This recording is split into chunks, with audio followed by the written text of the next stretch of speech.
마가복음 6장 45절에서 56절입니다. 오병이어의 기적이 일어난 다음에 예수님께서 제자들을 급히 배에 태워서 갈릴리 바다 건너편에 있는 벳세다 동네로 가게 하십니다. 뭔가 쫓기는 것처럼 예수님을 따르는 군중들과 제자들을 분리시킵니다. 군중들은 다 흩어버리고 제자들은 배를 태워서 건너편으로 보내고, 그리고 주님은 산으로 올라가셔가지고 밤새도록 기도하시고, 이런 일이 왜 생기게 되었는가? 떡이 문제였습니다. 떡을 먹은 것이 이 모든 것들을 이렇게 혼란스럽게 만든 거예요. 군중들은 예수님을 왕으로 삼으려고 아주 집착을 지금 하고 있어요. 제자들도 그런 분위기를 벌써 딱 알아차리고 한 자리씩 하겠구나. 세상적인 야망, 제자의 희생, 이런 것들은 어디론가 다 사라지고 이제는 세속적인 그런 야망이 그 속에 꿈틀거리기 시작한 거예요. 이런 상황이 너무나도 기가 막힌 겁니다. 그래서 제자들을 다 흩어서 보내버려요. 어디로?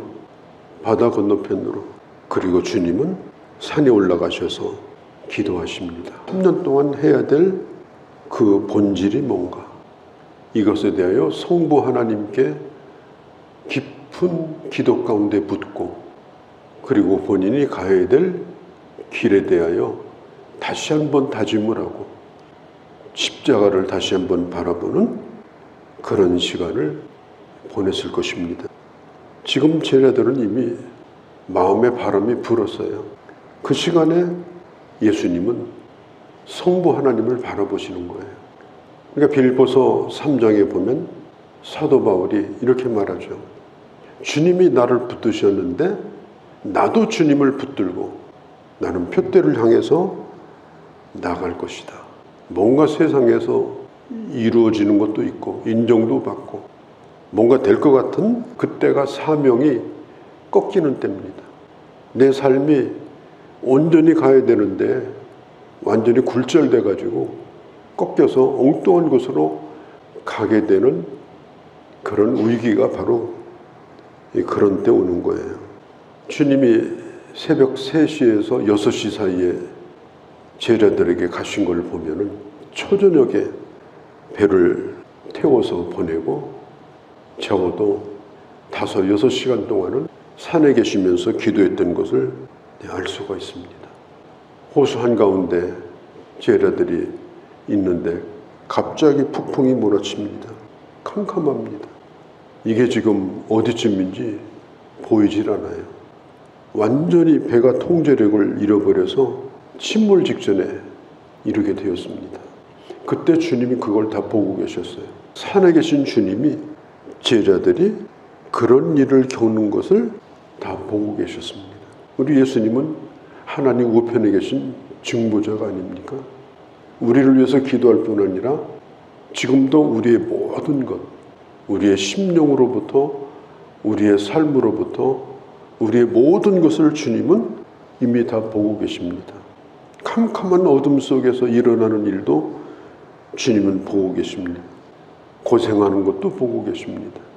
제자들이 어떻게 하든지 배가 뒤집어지지 않게 하려고 몸부림을 치면서 지금 최선을 다하고 있는데, 야, 떡이 문제가 아니구나. 정치가 문제가 아니구나. 구원이 문제구나. 생명이 중요하구나.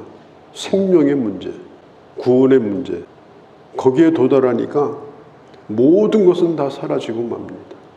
최선을 다해서 배를 통제하려고 했지만 도저히 되지 않습니다. 이 번영 신학이라는 게 있어요. 우리가 신학이라는 말이 데올로지라는 말인데, 이 데올이라는 말은 데오스, 하나님이라는 뜻이에요. 로지라는 말은 로고스, 말씀. 그래서 하나님의 말씀을 연구하는 것이 바로 이게 신학입니다. 우리나라 이제 70년대부터 이 한국이 어마어마한 경제적 부흥이 일어납니다. 계속해서 경제가 2자릿수로 성장을 하고, 이제 사람들이 30대 밥 먹고 이제 여가 시간도 있게 되고 이제 그런 바람이 그렇게 일어났어요. 그런 바람이 신학에도 영향을 끼친 거예요. 그래서 나온 것이 바로 번영신학입니다. 그게 뭐냐? 축복이라고 하는 거예요. 축복. 성경 구절에서 축복에 대한 모든 구절은 다 뽑아가지고 교회에서 계속 그것만 강조합니다. 잘 되리라, 하면 되리라, 번영되리라, 능치 못할 일 없느니라. 그런데 그때 사회 분위기와 교회에서 부르짖는 번영신학이 맞아떨어졌어요. 경제도 잘 되고 교회도 잘 되고 교회도 어마어마하게 부흥이 일어났습니다.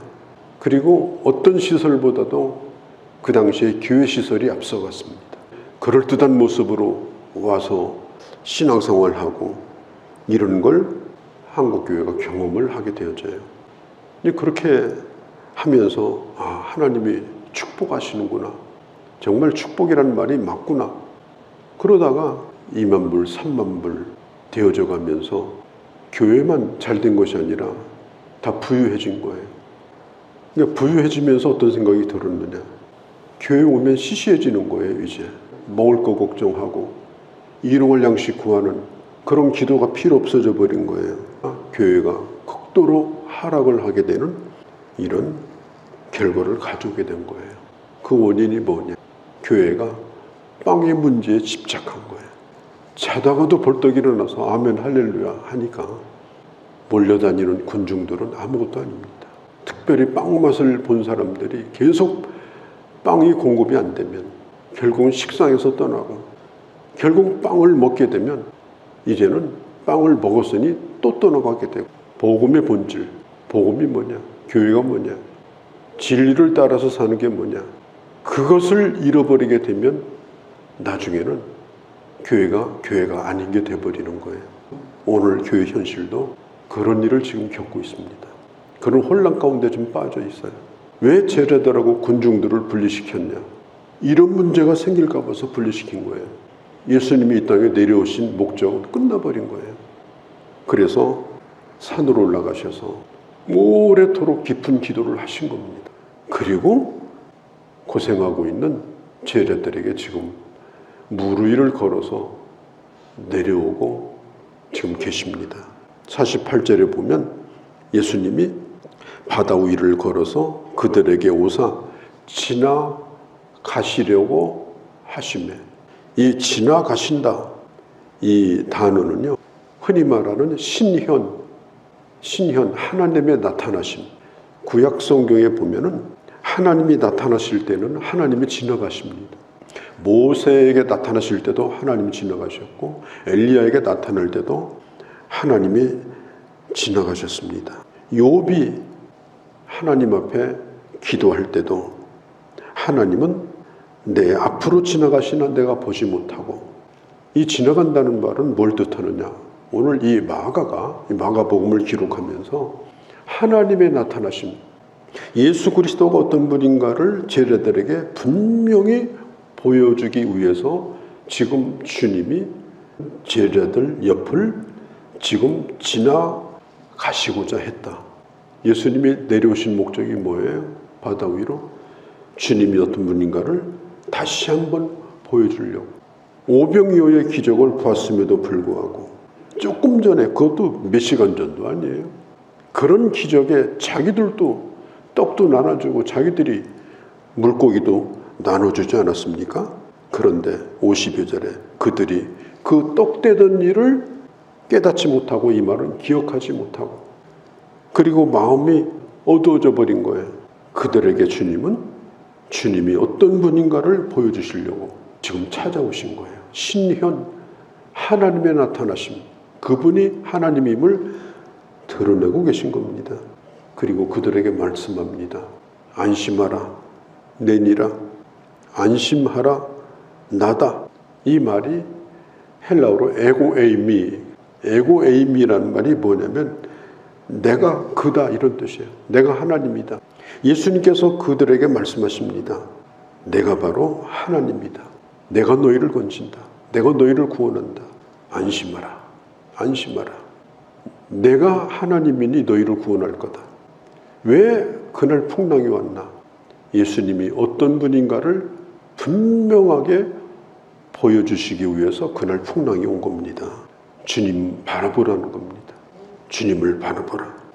그 어려운 상황에서 빠져나와서 주님을 바라보라. 처음에는 유령인 줄 알았어요.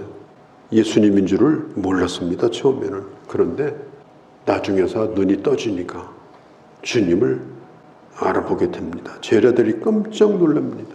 비로소 그들이 예수님이 어떤 분인가를 54절 끝에 곧 예수신 줄을 알고 예수님을 다시 한번 알게 됩니다. 그분이 어떤 분인가? 우리에게 중요한 게 뭐냐? 예수님이 어떤 분인가를 바로 아는 거예요. 그 아는 믿음을 기초로 해서 우리가 반응을 하고 신앙생활을 해야 되는 겁니다. 떡을 얻어먹으려고 모여서 아우성치는 군중들하고 뭐가 다르겠습니까? 엄격히 말하면 그게 교회가 되겠습니까? 신앙이 뭔가? 예수 그리스도는 어떤 분인가? 내가 고난 가운데 있을 때 예수님은 내 증보자가 되신다. 그리고 주님은 나를 위해 기도하시고 그리고 나를 구원하시는 하나님이신 분이 바로 예수 그리스도다. 그분이 바로 우리가 믿는 예수 그리스도예요. 우리를 그냥 와서 도와주는 스폰서가 아닙니다. 예수님은 우리 주님이십니다. 우리의 하나님이십니다. 그리고 그분은 오늘도 하나님 우편에서 우리의 모든 것을 보시며 기도하시는 우리의 기도를 응답하시는 분입니다. 어떤 일을 겪는다 할지라도 우리는 그 상황에서 빠져나와서 안심하라, 내니라 내게 말씀하시는 주님을 바라보며 문제 가운데서 오히려 주님을 더 알게 되고 발견하고 주님과 가까워지는 그런 신앙 경험을 쌓아가는 것이 바로 신앙생활인 거예요. 여기 보면은 예수님이 육지에 도착하자마자 55절에 온 지방으로 달려 돌아다니며 예수께서 어디 계시다는 말을 듣는 대로 지금 사람들이 막 널뛰듯이 뛰어다니고 있어요. 이제 제자들은 정신을 차렸는데 군중들은 아직도 미쳐 날뛰고 있습니다.